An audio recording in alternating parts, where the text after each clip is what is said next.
नमस्कार बंधु माने आमे समस्ते भाबु अक्षय तृतीया माने केवल दुकान को जाई सुना किंबा रूपा किनिबार दिन किंतु प्रकृति रे कौन केवल सुना किनिदेले धन बढ़ी जाए। आज मु आपनको कहिबी एही पवित्र दिन रे निजर सुख और समृद्धि को बहुगुणित करिवार प्रकृत रहस्य ध्यान दे सुनिबे। साधारणतः कौनसी नुआ काम आरंभ करने पूर्वर आमे पांजे देखू शुभ मुहूर्त खोजी थाउ किंतु आज संपूर्ण दिनटे ही अत्यंत शुभ आउ पवित्र। आम ओडिशा रे अक्षय तृतीया केवल एक तिथि नुहे, यह आम ओडिया जातिर आत्मा सह जड़ित। जेतेबेले भी एही दिनर कथा उठे लोकंक मन को प्रथमे आसे सुना किनिबा। किंतु आपण केबे भाबिचंती कि केवल सुना किनिले प्रकृत समृद्धि आसे कि? काहेकि आजिर दिन में चाषी माने निज जमी को प्रणाम करती, काहेकि श्रीक्षेत्र पुरी रे रथ निर्माण हुए?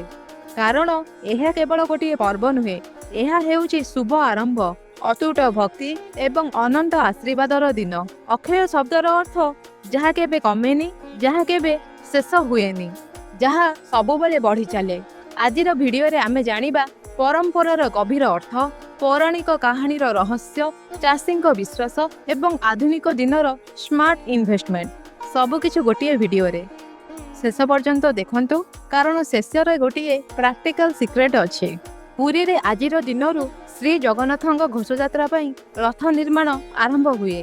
3 रथ, नंदीघोष, तालध्वज, दर्पदलन, पवित्र काठ पूजा करा जाए। जेकोसी महान काम एई दिनरु ही आरंभ करंतु। ग्रीष्मर तापरु प्रभु को शीतलता पाई आज ठारू आरंभ हुए चंदन यात्रा। 21 दिन धरी नरेंद्र पुष्करिणी रे चाप खेल आरंभ हुए। भक्ति माने केवल पूजा नुहे, प्रभुଙ୍କ सेवारे निजको नियोजित करती। आम चाषी भाई माने आम जीवनर प्रकृत आधार। आज आखिमुठी अनुकूल चाषी माटी को प्रणाम करी कहे, हे धरित्री माँ तुम्हें ही जीवन। चलतु जानिबा पौराणिक कथा। श्रीकृष्ण द्रौपदी को अक्षय पात्र देइथिले।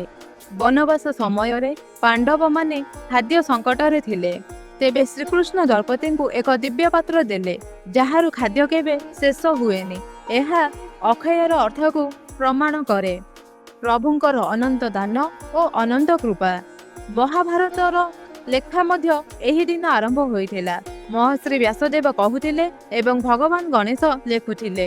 एही महान ग्रंथर आरंभ मध्य एही पवित्र दिन रे होइथिला, जहार ज्ञान अक्षय प्रभाव को सूचित करे। माँ गंगा पृथ्वी को आसीथिले भगीरथी तपस्या रे प्रसन्न होई। माँ गंगा स्वर्गरु भूलोक को अवतरण करथिले धरा पृष्ठर पाप को पवित्र करिबा पाई। परशुराम को जन्म होइथिला एही दिन। भगवान विष्णुंकर षष्ठ अवतार श्री परशुराम को आविर्भाव एही दिन रे होइथिला, धर्मर सुरक्षा पाई, अधर्मर विनाश पाई। तेणु यह शक्ति और न्यायर अक्षय संदेश देउछि। शास्त्र कहे एही दिन रे आरंभ करा जाइथिबा जेकोसी काम केबे भी व्यर्थ हुएनी। किंतु आजिकाली महंगा जुगरे अक्षय तृतीया केवल दुकानरू सुना किनिबार दिन नुहे। जदि आपण प्रकृत रे आर्थिक स्वाधीनता बा फाइनेंशियल फ्रीडम चाहूचंती, तेबे आजिर दिन रे ही शुभ आरंभ गुड़िक मध्य करि पारिबे। नुआ एसआईपी बा म्यूचुअल फंड इन्वेस्ट आरंभ करंतु। निजर एक इमरजेंसी फंड तैयारी करिबा आरंभ करंतु।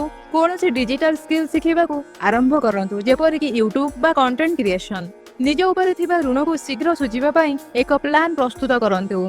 आजिर दिन रे ही श्रीकृष्ण तांकर बाल्य बंधु सुदामा को अखंड धन संपत्ति प्रदान करथिले। तेणु निज सामर्थ्य अनुसार किछि ना किछि संचय निश्चय आरंभ करंतु। कारण मने रखंतु, दुनियार सबुठारु बड़ धन हेउची निरोग स्वास्थ्य, शांतिपूर्ण परिवार, ज्ञान और भल चरित्र।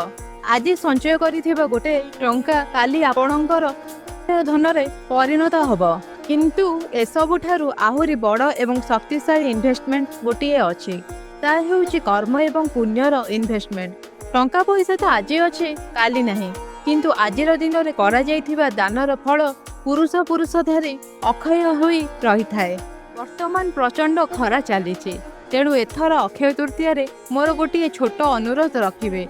निज घर छात उपरे किंबा बालकोनी रे छोट कुंडरे पक्षी मानक पई टिकिए पानी एवं दाना निश्चय रखंतु। घर बाहर रास्तार बुलुथिबा भोकिला जीवजंतु ଯେପରିକି ଗାଈ ବା କୁକୁରଙ୍କ ପାଇଁ ପିଇବା ପାଣି ଓ ଖାଇବା ବ୍ୟବସ୍ଥା କରନ୍ତୁ। ଆଉ ଯଦି ସମ୍ଭବ ହୁଏ ତେବେ ରାସ୍ତା କଡ଼ରେ ଥିବା କୌଣସି ଅସହାୟ କିମ୍ବା ଭୋକିଲା ମଣିଷକୁ ଅନ୍ନଦାନ ନିଶ୍ଚୟ କରନ୍ତୁ।